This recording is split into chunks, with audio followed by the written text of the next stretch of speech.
Assalamualaikum dan selamat sejahtera. Apa khabar semua? Cikgu harap semua sihat-sihat. Laka ya. Okey, hari ini kita akan belajar Bahasa Melayu tahun 6. Cikgu akan teruskan kepada tema 5, pupuk perpaduan. Unit 15, perpaduan memajukan negara. Tajuk kita pada hari ini, rahsia kejayaan negara. Sebelum kita teruskan pembelajaran kita pada hari ini, kita lihat dulu standard kandungan. Standard kandungan kita pada hari ini 1.3. Bercerita dan menceritakan sesuatu perkara semula dengan tepat, menggunakan sebutan yang jelas dan intonasi yang betul. Manakala standard pembelajaran kita pada hari ini 1.3.2. Menceritakan sesuatu perkara dengan sebutan dan intonasi yang betul, menggunakan pelbagai ayat yang mengandungi bahasa yang indah.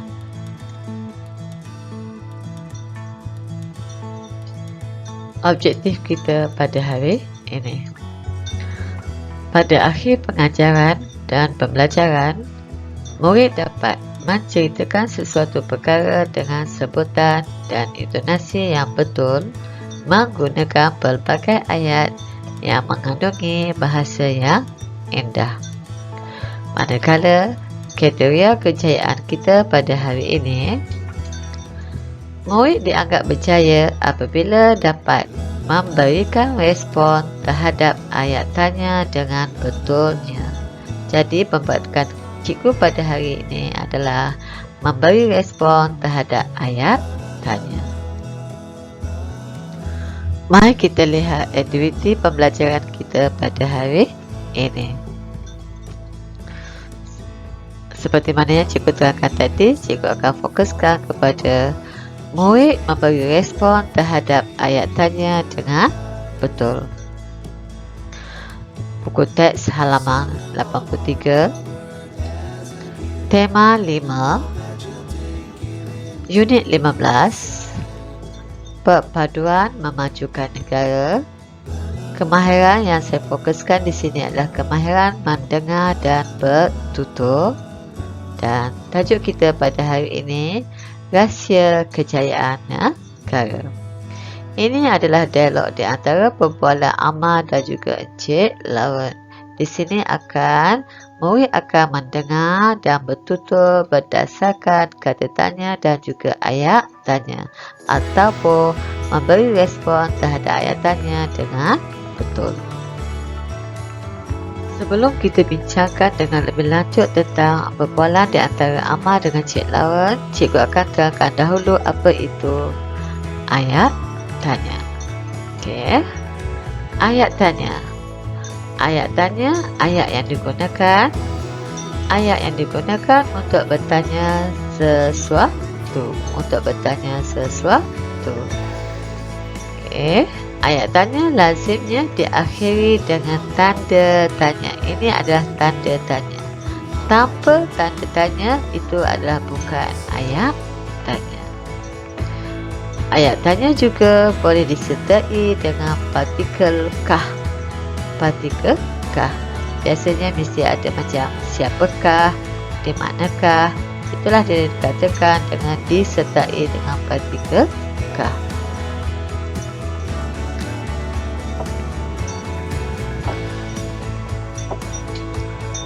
Sekiranya kata tanya itu diletakkan di hadapan, maka partikel kah perlu diletakkan bersama ya.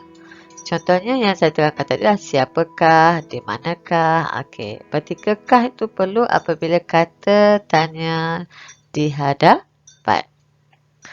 Tapi sekiranya kata tanya terletak pada akhir ayat, partikel kah tidak perlu. Partikel kah tidak perlu diletakkan.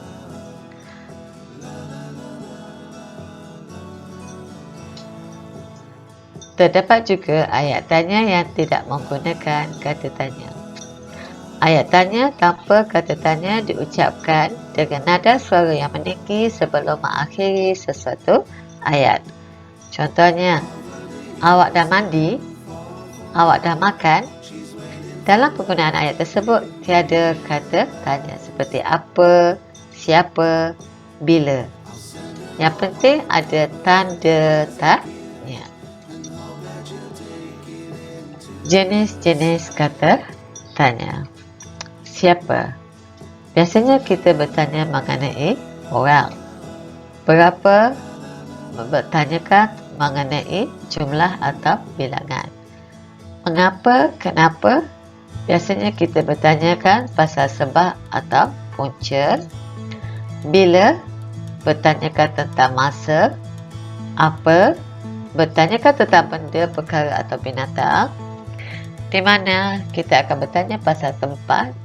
Dan bagaimana? Biasanya kita akan bertanya mengenai menunjukkan cara.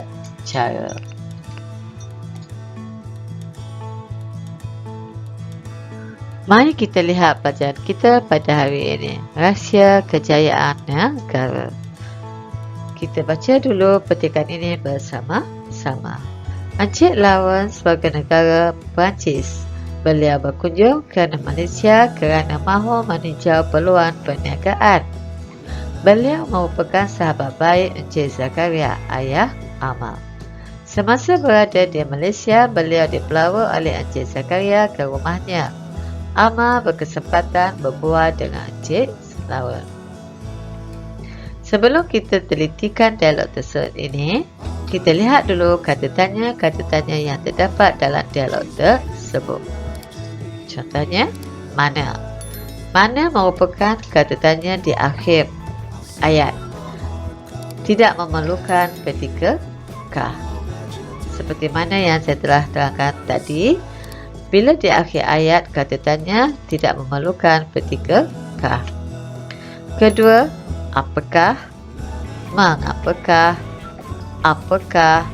apakah, bagaimanakah. Jadi kita lihat perbualan di antara Amar dan Encik Lawrence.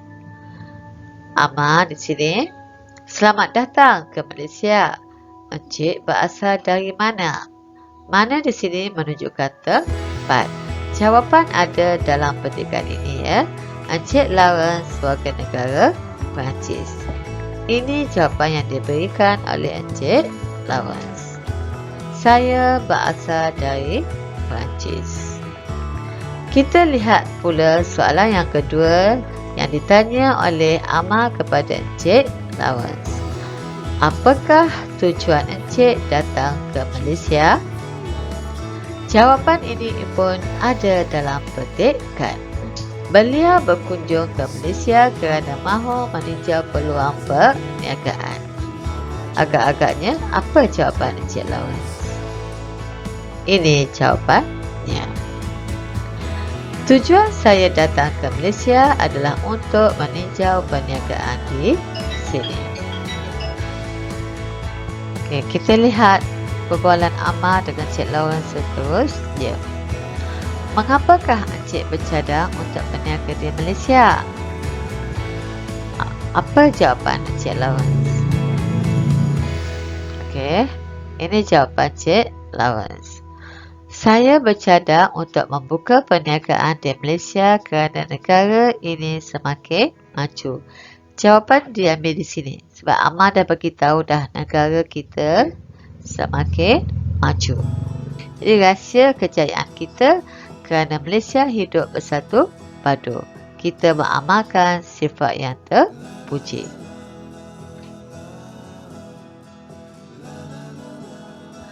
Baiklah, kita lihat perbualan yang terakhir di antara Encik Lawrence dan Amar. Ini adalah pertanyaan Encik Lawrence kepada Amar ya. Apakah sifat yang terpuji tersebut? Jawapan Amar ada di sini ya. Mari kita lihat pada jawapan Amar. Sifat terpuji yang diamalkan oleh rakyat Malaysia antaranya termasuklah bekerjasama, bertolak ansur, bersangka baik, saling menerima, memahami dan juga saling menghormati. Okey, soalan seterusnya Encik Lawrence kepada Amar. Bagaimanakah sifat yang terpuji dapat dipupuk dalam diri rakyat Malaysia? Okey. Di sini jawapan tidak diberikan ya. Di sini adalah jawapan berbentuk kebat, memerlukan pemikiran aras tinggi. So, bagaimana di sini saya dah terangkan, iaitu menunjukkan cara. Awak boleh bagi jawapan 2 atau 3 lah jawapan di sini ya. Mari kita lihat jawapan yang diberikan oleh Amal. Okey. Sifat terpuji ini dapat diterapkan dalam diri rakyat Malaysia melalui pelbagai usaha yang dijalankan oleh kerajaan seperti dalam bidang pendidikan, kebudayaan, sukan dan sebagainya. Baiklah, itu saja penerangan cikgu pada hari ini tentang kemahiran kita pada hari ini bertutur dan mendengar serta memberi respon terhadap ayat tanya yang telah diberikan. Sebagai latihan pengukuhan kata tanya dan ayat tanya, murid-murid boleh klik pautan yang diberikan di bahagian description untuk mendapatkan latihan pengukuhan kata tanya dan ayat tanya. Sekian, terima kasih. Jumpa lagi.